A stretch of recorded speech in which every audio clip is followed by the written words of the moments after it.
বলছি কোরআনের কথা। এই কোরআন এমন একটা গ্রন্থ, যেই গ্রন্থটা আপনি যতই তেলাওয়াত করবেন আপনার হৃদয়ের ভিতরে নূর পয়দা হয়ে যাবে রে।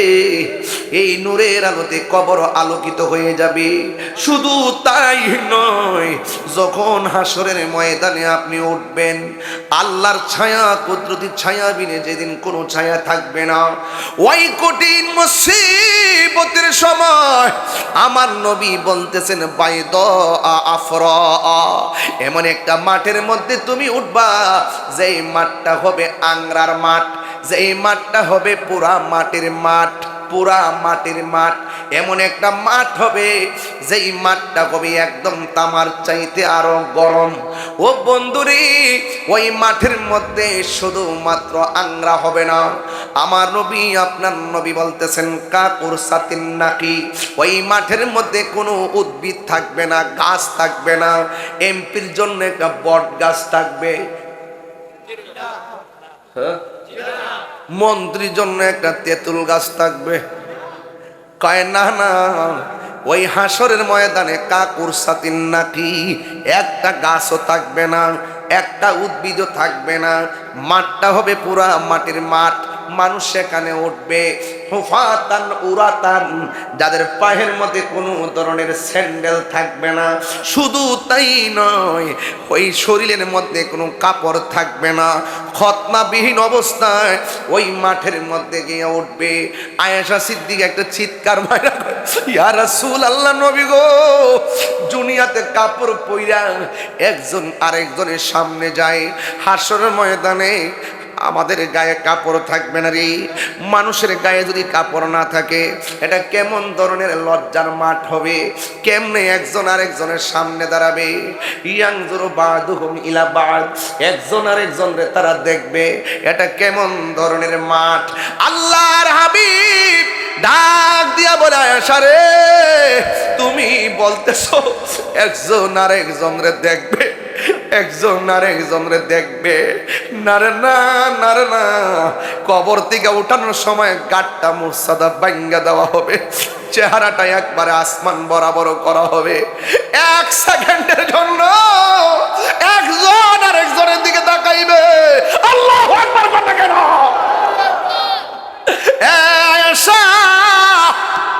একজন আরেকজনের দিকে তাকাইবে, একটা সেকেন্ডের জন্য সুযোগ পাবে না রে। মাথা রাত বিঘাত উপরে সূর্যটা থাকবে, সব মানুষ পুরা মাটির মধ্যে দাঁড়ায় থাকবে। একদিন না, দুই দিন না, 50,000 বছর দাঁড়ায় থাকবে। কোন নবী আল্লাহর কাছে কথা বলতে পারবে না, আল্লাহ তুমি বিচারটা শুরু করো, আল্লাহ তুমি বিচারটা শুরু করো।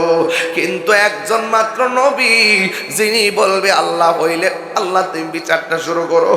আমার উম্মতে কষ্টের উপরে কষ্ট সহ্য করতেছে, যার কথার দ্বারা হাসরের ময়দানে বিচারের কাজটা শুরু হবে, তিনি রহমাতুল লিল আলামিন।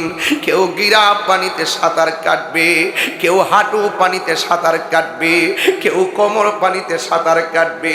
মার সামনে দিয়া সন্তান গোশতগুলা, গুসার গোশতগুলা পোল্ট্রি মুরগি যেমন করে মেশিনে ফেলে দেওয়ার পরে ওই পাখাগুলা উড়ে যায় গরমের কারণে, ঠিক এমন ভাবে মানুষের পায়ের হাড্ডি থেকে গোশতগুলো আলাদা আলাদা হয়ে যাবে, কঙ্কাল হইয়া দাঁড়ায় থাকবে। কেউ কোমর পানি পর্যন্ত সাঁতার কাটবে, কেউ মাথা ওড়না পর্যন্ত সাঁতার কাটবে। সবার জবানে শুধুমাত্র একটা স্লোগান, বাঁচাও আল্লাহ বাঁচাও। কেমনে আমি নিজের বাঁচামো?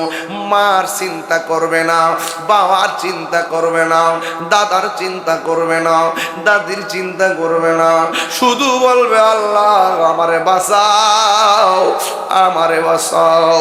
আল্লাহ সেই দিন দুইটা রূপ ধারণ করবে, একটা রূপের নাম হলো কাহার, আর একটা রূপের নাম হলো রহমান। ও বন্ধুরে, বন্ধুরে, বাবা, আল্লাহ যখন কাহার হবে, কোন নবী কথা বলার সাহস পাবে না। প্রাণ দয়ালেরই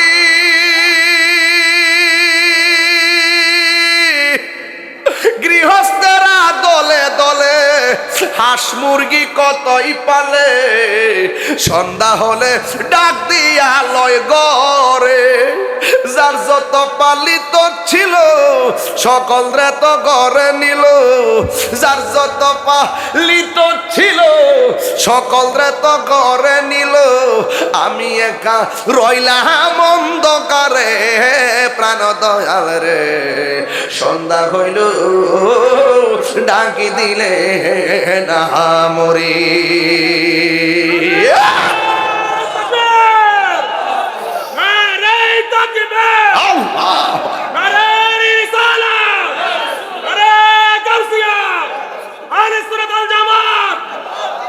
আরে হুমনার মধ্যে পুকুর আসেনি? আপনার মনে একটু বিরক্তি লাগতেছে নাকি? আমি কি বেআইনে কথা বলতেছি? এর উপর আর কোনো লাইন আছে? যা শেষ ভালো, যা শেষ ভালো তো উঠবেন যে সুদের ঘাট টিলে উঠবেন, ঘুষের ঘাট টিলে উঠবেন।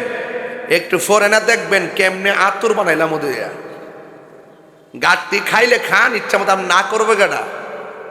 গাঞ্জা খাবেন আপনার বাপের টা খাবেন, আমার বাপের কিতে হয়েছে জবর টেয়া পড়েছে আপনার, আমি ফিরে আনতাম ভালো হয়েছে। বাবা খাইবেন আপনার বাপের টা খাইবেন, আমার জবর টেয়া পড়েছে আপনার ফিরে আনবার লেগে। তুই গাঞ্জা খাস না মদ খা, খাইয়া খাইয়া করে যাইয়া বউরে মা ডাক, আমার সমস্যা কি?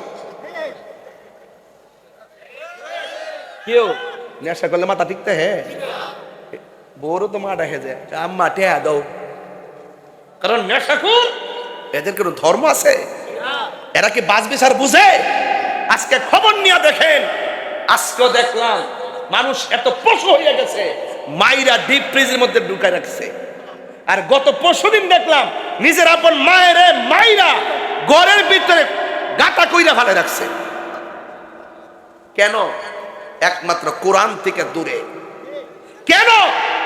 নবীর সুন্নাহ থেকে দূরে। কেন? ওলি আল্লাহদের সুহবত থেকে দূরে। কেন? মা বাপের দোয়া থেকে দূরে। হাত তুলে বলুন ঠিক কিনা বলে। কেন বুঝেন না? এখনো বুঝেন না? যা করবেন তা লইয়াই উঠবেন, ঠিক আছে? যা করবেন তা লই তো উঠবেন। নাকি দুনিয়াতে আপনি করবেন চুরি ডাকাতি লইয়া উঠবেন? না, চুরি লইয়া উঠবেন। কেরে কয় ফামাইয়ামাল মিসকালা যাররাতিন খায়রান ইয়ারা ওয়া মাইয়ামাল মিসকালা যাররাতিন শাররান ইয়ারা। যাররা যাররা পরিমাণ যে যা করবে তা নিয়ে হাসরের ময়দানে উঠবে। কথা বলেন ঠিক কিনা? প্রাণ দয়ালেরি বলছিলাম হুমনা পুকুর আসেনি? আপনার মানে ভাষাটা বুঝছেন না। আও ফুসকুনি আসেনি? ফুসকুনি বেড়া বুঝে না, শুদ্ধ ভাষা বলছিলাম আর কি। পুকুর আসেনি সাহেদি বুঝে না, যখন কিছু ফুসকুনি আসেনি, ফুহুর আসেনি। ফুহুর এটা আছে, লবণ ওই নুন, নুন ওই লবণ, সানুন ওই তরকারি, সৌরা ওই জোল। গোড়ায় গেল কি এক কথাই? পুষ্করিণীর মধ্যে যদি হাঁসের বাচ্চা যায় আপনি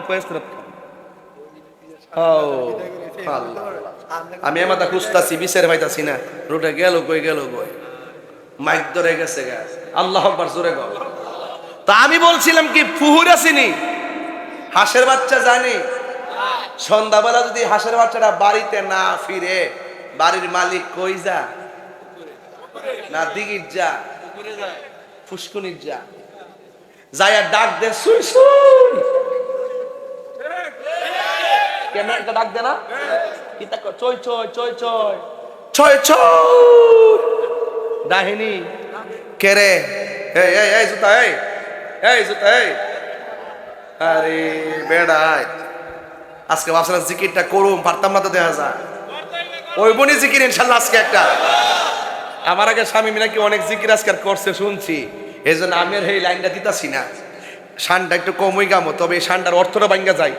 ফুহুর আসেনি, হাঁসের বাচ্চা জানি। সন্ধ্যাবেলা যদি না ফিরে মালিক কিতা করে? ডাহেনি। তখন যদি কোনার মধ্যে ফলাইতে হাঁসের বাচ্চা একটা সুর মিলানি করেনি, এরপরে উড়ে নিয়ে নি কিনলে গিয়া হাঁসের বাচ্চা মালিকের মায়া লাগছে, কই আছে রে, সন্দেহ হয়ে গেছে রে, গড়ে নিতেইব। আল্লাহ কয় বান্দা রে, এর সাথে কোটি গুণ মায়া কইরা আমি আল্লাহ তোদের বানাইছি। তুই যখন গুনার দিকে যাস গা, আমার রহমান নামটা তোর নাজাতের জন্য আমি আল্লাহ দিছি রে। আমার একটু ডাক দে, আরে লা তাকনাতু মির রাহমাতিল্লাহ, আমার রহমত থেকে নিরাশ হইস না। পাহাড় পরিমাণ গুনাহ করস কিন্তু তওবাটা করস না, দেখবে আমি আল্লাহ তোরে টাইনা নিমু। শানের অর্থ তো বুঝে না, এরা মনে করছে আমি গান গাইছি। মুর্শিদি শান বুঝেও না, কালাম বুঝেও না, সামা বুঝেও না, শুধুমাত্র ফডর ফডর করে, লডর ফডর করে। এর লেগে কইছি ভালো হয়ে যাও মাসুদ। নবীর এক সাংবাদিক, নাউজুবিল্লাহ, জোরে কর নাকি লেগা দৌড়ছিলাম নি 3 দিন আগে, দৌড়ছিলাম নি, পরে মাপ চাইছি নি। তোমরা লেগে বড় হুজুর, আমরা লেগে কলা পাতা, বুঝালয় দললে অনেক কিছু না, দললে কিছু না। নবীর শানে বেয়াদবি করলে আমি সাইরা দিব, সাইরা অভ্যাস আছে আমার। ও মা গো, আমার এদিকে 1 বছর আগে কইছে হুজুর এখন একটু হিসাব মিলাই দিলে ওয়াজ করেন। আমি বলছি যে আপনারা তো 2000 বছর বাঁচবেন, আপনারা একটু মিলাই ওয়াজ করেন। আমার 2000 বছর বাঁচার ইচ্ছা নাই, হক কথা বললে একদিন ভরে মরে গেলে গাও, আমার মনে কোনো দুঃখ নাই। উত্তরটা কেমন দিছি? তাহলে এখন বলেন, কোরআন থেকে দূরে থাকলে নূর খুঁজা পাইবেন? বলেন নূর খুঁজা পাইবেন? কোরআন আমার গাইডলাইন, কোরআন আমার সিলেবাস। এই কোরআন দিয়ে নিজের জীবনকে আলোকিত করতে হবে। এই কোরআনে হালালের কথা আছে না নাই? হারামের কথা আছে না নাই?